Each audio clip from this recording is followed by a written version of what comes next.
침체 구간이 길어지게 됐을 때 고래들이 어떤 코인들을 먼저 끌어올리는지 살펴보면은 상대적으로 저평가된 코인에 힘을 줘서 그 구간에서 많은 수익을 얻어낼 수 있다는 겁니다. 이렇게 낮은 코인들, 즉 수익률이 좋지 못한 코인들을 먼저 올렸다라고 하는 부분들은 이 암호화폐 시장의 키 맞추기 과정으로 볼 수 있습니다. 그리고 이런 키 맞추기 행보가 이어지고 난 이후에는 전반적인 알트코인 랠리로의 진행이 이어졌었기 때문에 우리는 현재 시점에서도 계속해서 알트코인 시장을 주목해서 보셔야 됩니다.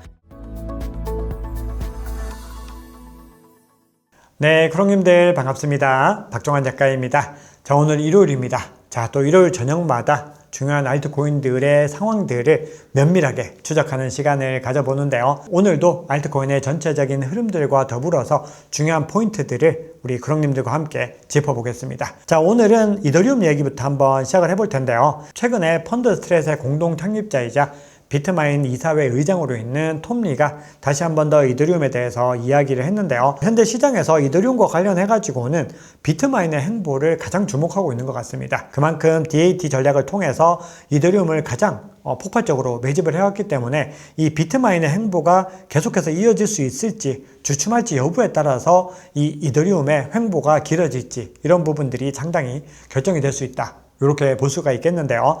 어떤 얘기를 했는가 살펴봤더니 사람들이 성장 기대치를 높이기 시작한 곳이 바로 이더리움입니다. 이렇게 얘기를 하면서 본인은 이더리움에서 더 큰 움직임이 나올 것으로 생각합니다. 이렇게 얘기를 했습니다. 이더리움이 더 성장할 것이라고 보기 때문에 비트마인을 통해서 이더리움을 매집하는 것이기 때문에 자연스러운 이야기라고 할 수 있는데 또 하나 언급한 부분들이 그동안에 올해 말까지 $10,000 갈 수 있다. 이런 관점들을 얘기를 했는데 시기를 약간 늘려가지고 내년 1월까지 2배 이상 상승할 것 같고 $12,000까지 치솟을 수 있다. 최고. 이렇게 이야기를 하고 있습니다. 그래서 이 의견들이 과연 현실화될 수 있을지 이런 부분들을 우리가 꾸준히 살펴봐야 될 것 같은데요. 오늘 보여드리는 자료들을 통해서 전반적으로 살펴봤을 때 일단 이더리움은 바닥에 점진적으로 가까워져서 이제는 서서히 반등을 하려고 하는 그런 시그널들도 함께 포착이 되고 있습니다. 그래서 현 시점에서 이더리움과 그리고 XRP, 솔라나와 관련해서 어떤 포인트를 주목해야 되는지 여기에 덧붙여서 BNB와 수익 같은 코인들까지도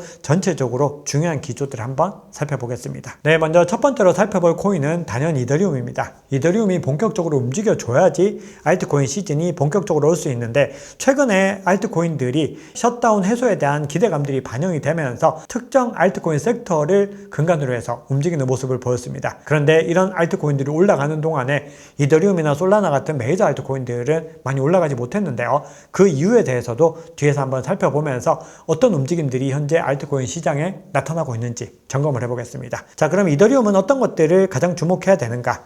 후사카 업그레이드가 12월 3일에 예정되어 있는데 이 부분을 가장 주목해야 된다라고 지난 시간에도 강조를 드렸습니다. 그리고 이 움직임들 때문에 현재 이더리움 레이어 1에서도 조금씩 움직임이 나오고 있습니다. 최근에는 스타크넷이 가격이 크게 올라갔고 그리고 아비트럼이나 옵티미즘 같은 코인들도 뭔가 움직임이 나타나려는 양상들이 더 포착이 되고 있는데요. 이 유동성 흐름이 다시 이더리움으로 돌아올지 아니면 레이어 2에 조금 더 힘을 실어줄 수 있을지 이 부분들은 조금 더 지켜봐야 될 것 같습니다. 자, 그리고 프로토콜 연합이라고 새로운 연합이 결성이 됐는데 여기에는 에이브와 유니스와 리도 파이낸스 같은 이 굵직굵직한 코인들이 대거 포함이 된 것을 볼 수 있습니다. 그만큼 프로토콜들이 연합해가지고 규제 대응을 강화하겠다. 이 부분들이 중요한 겁니다.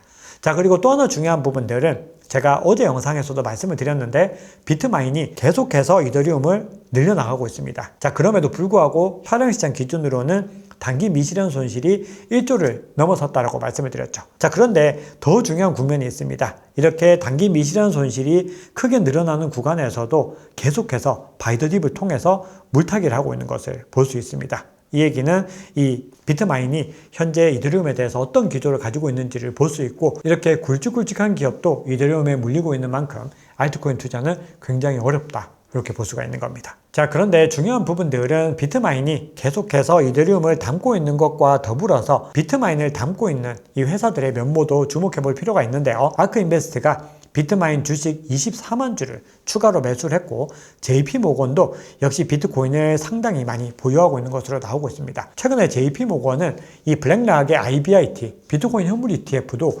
2분기 대비 3분기에 무려 64% 이상 더 많이 늘렸습니다. 그럼 우리는 여기에서 어떤 걸 볼 수 있을까요? 그동안에 이 JP모건 회장인 제이미 다이먼이 나와가지고 늘 했던 얘기, 정말 비트코인은 쓰잘데기 없는 것이고 사행성에 가깝다 이야기를 했지만 JP모건은 꾸준히 비트코인을 모아온 정황들이 13F 보고서에서 고스란히 드러나고 있는 거죠. 그럼 이 얘기는 기관들은 개인들이 매도하는 동안에 꾸준히 모아나가고 있는 정황들을 포착할 수 있는 겁니다. 자, 그리고 지난주에 또 시장을 좀 시끄럽게 만들었던 사건 중에서 비트마인에 이어서 두 번째로 이더리움을 많이 보유하고 있는 샤프링크 게이밍이 이더리움을 드디어 매도했다, 이런 소식이 전해지면서 시장이 많이 좀 흔들리는 국면을 보였습니다. 최근에 이더질라라고 하는 회사에서는 실제로 이더리움을 매도를 했는데 두 번째로 큰 샤프링크 게이밍까지 매도하면은 큰일 났다, 이렇게 시장에서는 불안감이 커졌는데 직접 입장을 밝혔습니다. 전혀 매도하지 않았다 밝혔고 굳건하게 유지가 되고 있는 걸 볼 수 있죠. 그런데 샤프링크 게이밍도 현재 2천억 달러 이상 미실현 손실을 보고 있습니다. 자, 그런데 여기에 덧붙여서 이더리움은 펀더멘털도 꾸준히 주목해 보셔야 되는데요. 현재 이더리움이 네트워크 단에서도 계속해서 성장세를 이어가고 있고 대규모 거래들의 매집세도 이어지고 있습니다. 한번 보시면은 이더리움이 월간 거래 건수가 역대 최대치를 경신했고 이더리움의 1일 가스 사용량도 매년 증가하는 추세를 가파르게 이어가고 있습니다.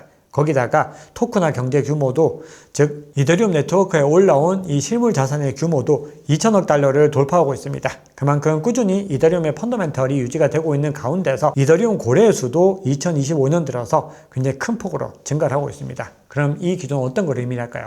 결국은 가격은 조정을 받고 있고 계속해서 유동성의 감소가 이어지고 있지만 그럼에도 네트워크 펀더멘털은 꾸준히 늘어나고 있다는 것을 확인할 수 있는 겁니다. 즉 가격과 펀더멘털이 괴리감을 보이고 있는 것이기 때문에 이 역시도 상승 다이버전스로 볼 수 있다 강조드렸죠. 그러면은 이더리움도 결국은 이 구간을 잘 마무리하고 다시 반등세로 돌아설 가능성이 더 높다라고 볼 수 있는 겁니다. 자, 이더리움 차트와 관련해서는 시의성 때문에 코인마스 클럽에서만 말씀을 드리고 있고요. 이더리움의 계절성 관련해서 전체적인 기조들을 한번 비교를 해봤을 때 2023년도와 2024년도에 이더리움의 어떤 상승 움직임 살펴봤더니 딱 요때를 기점으로 해서 크게 반등하는 것을 2024년도에 포착을 할 수 있었고 2023년도에도 이거보다 조금 일찍 시간에 반등하는 걸 볼 수 있었습니다. 즉 이더리움이 이제는 전체적인 펀더멘탈 양호와 유동성 이슈에 대한 어떤 바닥을 찍고 올라가는 그 구간에서 이제는 계절성 이슈까지도 같이 중복이 되는 모습들을 보이고 있기 때문에 서서히 이더리움에 힘이 실릴 수 있지 않을까, 이런 기대감이 더 높아지고 있는 겁니다. 자, 다음으로는 XRP 한번 살펴보겠습니다. 자, XRP 같은 경우는 현재 가장 중요한 이슈가 XRP 현물 ETF 승인입니다. 이제 XRP도 제도권 자산으로서 완전히 올라오는 것과 더불어서 그동안에 계속해서 리플을 괴롭혀왔던 이 규제 이슈에서 완벽하게 탈출하는 것이다, 이렇게 볼 수 있기 때문에 사실 솔라나 현물 ETF가 중요하고 흥행 측면에서 솔라나 ETF가 굉장히 좋은 흐름을 가져가고 있지만 어떤 상징성 측면에서는 XRP 현물 ETF를 더 중요하게 볼 수 있습니다. 현재 7개 신청서가 검토 중이고 기관 자금이 얼마나 유입되는지를 한번 보셔야 되겠죠. 자, 거기다가 인도가 현재 암호화폐를 금지하고 있지만 마드라스 고등법원이 XRP를 법적 재산으로 인정하는 판결을 내렸다, 이런 소식도 전해졌고요. 그리고 시타델과 갤럭시 등을 중심으로 해서 대형 기관들의 리플 발표 얘기도 나오고 있기 때문에 전체적으로 XRP를 둘러싼 이 기조들, 전체적인 규제 이슈, 그리고 기관 채택 이슈, 그리고 사업 이슈 전반적으로 봤을 때 일단 긍정적인 모멘텀이 더 강하다라고 볼 수 있습니다. 자, 그러다 보니까 XRP를 재무 전략 관점에서 가져가는 회사이죠. 에버노스 같은 경우는 앞서 비트마인과 다르게 단기 미실현 수익으로 전환하는 것을 볼 수 있습니다. 자, 그런데 여기에서 또 하나 주목해야 되는 것이 있습니다. XRP가 현재 기조 자체는 좋은 국면들을 보이고 있지만 그럼에도 승인이 되더라도 단기적으로는 하방 압력을 받을 가능성도 좀 염두에 둬야 되는데요. 두 가지 차트를 가지고서 한번 설명을 드려볼 텐데 오늘은 하나만 말씀을 드리겠습니다. 첫 번째는 글래스노드에서 제공한 자료인데요. XRP 가격이 하락하는 동안에도 수익 실현이 계속해서 늘어나는 걸 볼 수 있습니다. 일반적으로 수익을 실현한다는 것은 가격이 오를 때 수익을 실현하는 건데 이렇게 가격이 하방 압력을 받는데도 수익을 실현한다는 것은 단기적으로 긍정적이지 못한 시그널로 볼 수가 있겠죠.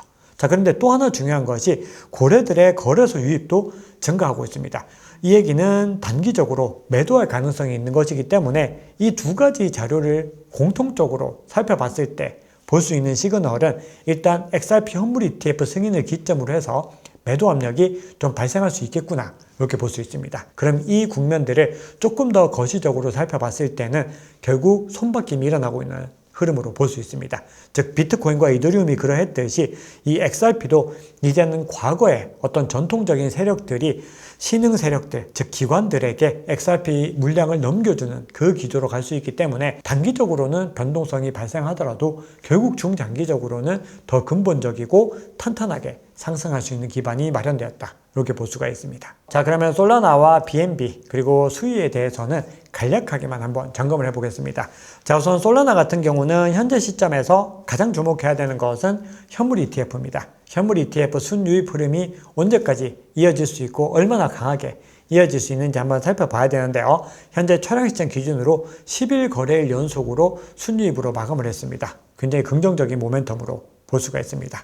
자, 그리고 또 하나 중요한 부분들은 블랙록이 솔라나 비들펀드에 약 2억 5천만 달러를 투자를 하면서 전체적으로 이더리움에 이어서 이 솔라나도 기관들이 진입하는 중요한 체인으로서 위용을 갖춰가고 있다는 부분들이 중요합니다. 거기다 주요 업그레이드도 예정되어 있는 상황이기 때문에 전체적인 솔라나의 기조도 상승의 흐름을 이어갈 가능성이 높다 이렇게 생각을 합니다. 자, 다음으로는 BNB 한번 살펴보겠습니다. BNB가 1000달러를 회복한 이후에 다시 조정 국면들을 보였는데요. 이 BNB 같은 경우는 창펑자우의 사면 이후로 뭔가 제도권 자산으로서 조금 더 강한 국면을 가지고 가고 있는데 여기에 덧붙여서 근본적인 가격 상승을 이끌 메커니즘은 소각 메커니즘을 주목해서 보셔야 됩니다. 계속해서 정기적인 토큰 소각을 진행을 하고 있는데 최근에 33번째 분기별 소각이 완료가 됐고 전체 발행량의 31% 이상이 영구적으로 제거가 됐습니다. 이런 기조들이 나오고 있다는 것은 공급을 계속해서 긴축을 시키면서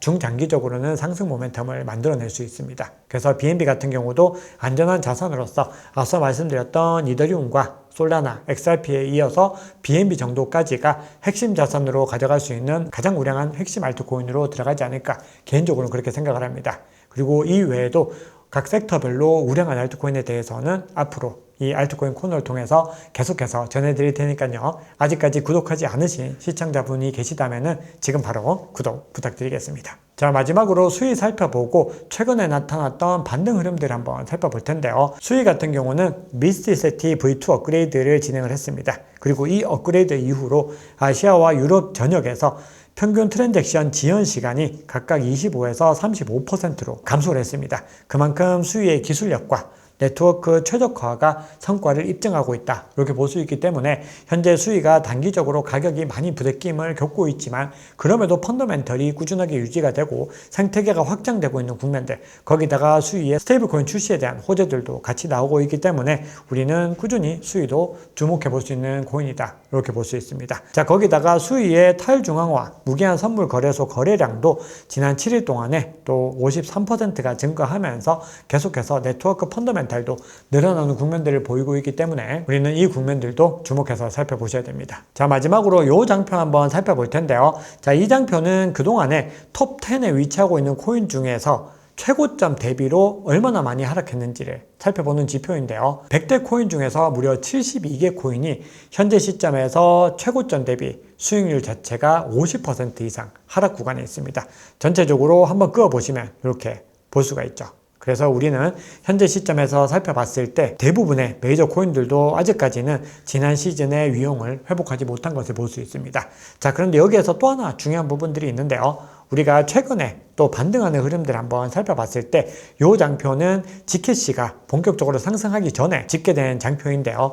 가장 많은 조정을 받았던 코인들 한번 살펴보시면은 여기에 지켓시가 위치를 하고 있고 전체적으로 이런 코인들 그리고 파일코인과 인터넷 컴퓨터가 가장 좋지 못한 움직임을 보였는데 최근의 움직임 한번 살펴보시면은 지켓시가 전고점을 회복하면서 급등하는 움직임을 보였고 파일코인과 인터넷 컴퓨터도 반등하는 모습을 보였습니다. 그럼 이 얘기는 어떤 의미일까요? 시장에서는 이렇게 침체 구간이 길어지게 됐을 때 이 고래들이 어떤 코인들을 먼저 끌어올리는지 살펴보면은 상대적으로 저평가된 코인에 힘을 줘서 그 구간에서 많은 수익을 얻어낼 수 있다는 겁니다. 그러면은 본인들이 일정 부분 올리면은 개인 투자자들이 다급하게 올라타게 되고 물량을 개인 투자자들에게 넘기고 떠나는 패턴이 나타난다는 거죠. 근데 여기에서 또 하나 주목해야 되는 게 있습니다. 이렇게 낮은 코인들, 즉 수익률이 좋지 못한 코인들을 먼저 올렸다라고 하는 부분들은 기본적으로 이 암호화폐 시장의 키 맞추기 과정으로 볼 수 있습니다. 즉 상대적으로 수익률 격차가 너무 많이 벌어졌다 보니까 이 구간들을 일정 부분 올렸을 때 더 탄탄하게 골고루 시장이 올라갈 수 있는 패턴들을 볼 수 있는 거죠. 그리고 이런 키 맞추기 행보가 이어지고 난 이후에는 이제 전반적인 알트코인 랠리로의 진행이 이어졌었기 때문에 우리는 현재 시점에서도 계속해서 알트코인 시장을 주목해서 보셔야 됩니다. 자, 그런데 이렇게 말씀드리면은 이 지켓이라든지 파일코인 같은 이런 코인들이 그냥 키 맞추기의 일환으로서만 올라갔다라고 생각하실 수도 있지만 전체적으로 이 코인들이 어떤 포트폴리오에 속해 있고 그리고 현재 시점에서 어떤 국면에 있는지를 살펴보면은 단순하게 그 패턴만으로 해석하기는 어렵습니다. 그래서 앞으로 알트코인 컨텐츠에서는 이렇게 중요한 국면에 있는 코인들도 계속해서 점검을 하면서 같이 살펴볼 수 있도록 하겠습니다. 네, 오늘 영상에서도 여러 가지 말씀을 드렸습니다. 자, 그런데 오늘 영상에서 가장 주목해야 되는 포인트는 결국은 XRP, 솔라나 이런 코인들 위주로 해서 그리고 핵심 자산을 위주로 해서 계속해서 제도권 자산으로서의 입지가 강해지는 것을 볼 수 있습니다. 거기다가 최근에 솔라나 같은 경우는 이 비트와이즈와 그레이스케일 현물 ETF에서 옵션도 승인이 된 것을 볼 수 있기 때문에 우리는 그 기점들을 종합적으로 보면은 알트코인이 이제는 본격적으로 도약할 수 있는 중요한 변곡점에 와 있다. 이렇게 해석할 수 있습니다. 네, 오늘 준비한 얘기는 여기까지입니다. 크롱님들 남은 주말도 행복하게 보내세요. 내일 크롱님들의 행복한 투자, 성공 투자를 응원합니다. 지금까지 박 작가였습니다. 감사합니다.